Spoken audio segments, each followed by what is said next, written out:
Winter was supposed to be Vladimir Putin's greatest ally. The Kremlin's strategy was cold and calculated. Destroy Ukraine's energy grid, freeze the population, and force Kyiv to the negotiating table.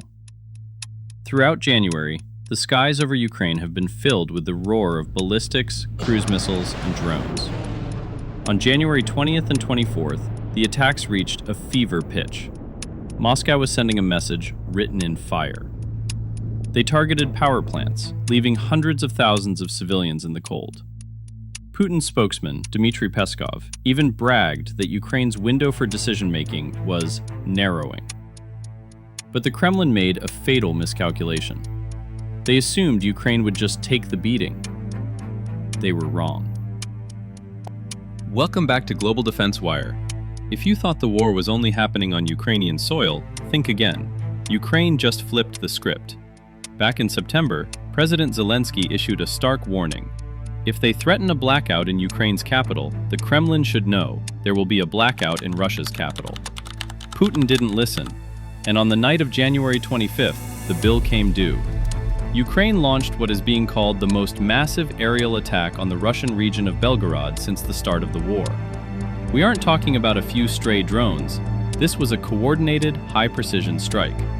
Reports from the ground count at least 50 massive explosions rocking the city. The primary target? The Belgorod Thermal Power Plant. The tables have turned. That power plant provides heat to over 36% of Belgorod. In an instant, over 115,000 Russian citizens found themselves facing the exact same freezing reality that Putin tried to inflict on Kyiv. The Russian response was chaotic. Local authorities went into panic mode. Governor Vyacheslav Gladkov initially tried to downplay the damage, claiming only an outbuilding caught fire. But in the age of social media, you can't hide a burning power plant.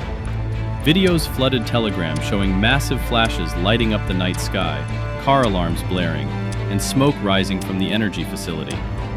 Eventually, even the Russian officials had to admit the truth. Homes, infrastructure, and the power grid had taken a direct hit. So how did Ukraine pull this off? All signs point to the HIMARS system. Russian air defenses, which claimed to be impenetrable, were seemingly helpless against the barrage. If Ukraine utilized the Block 1A missiles, they struck with precision from a safe distance, deploying hundreds of submunitions to shred the target infrastructure. There is also speculation regarding the use of long-range ATACMS, potentially signaling a quiet green light from the United States for deeper strikes. Ironically, just as HIMARS was dismantling the Belgorod grid, Russian media began hyping their own new weapon, the Sarma. They call it a HIMARS-Killer. But the reality? It's based on a 19-year-old prototype that never saw mass production. While Russia hypes up paper tigers, Ukraine is using proven Western tech to change the geography of the war. This strike wasn't just about revenge. It was strategic. Belgorod is the Achilles heel of the Russian invasion. It is the logistical hub where troops, ammo, and electricity flow toward the front lines. By hitting Belgorod, Ukraine isn't just breaking lights. They are shaking the rear guard of the Russian military machine. Putin wanted to freeze Ukraine's will to fight. Instead, he ignited a fire inside Russia's own borders. This is a new phase of the conflict, and you need to stay informed.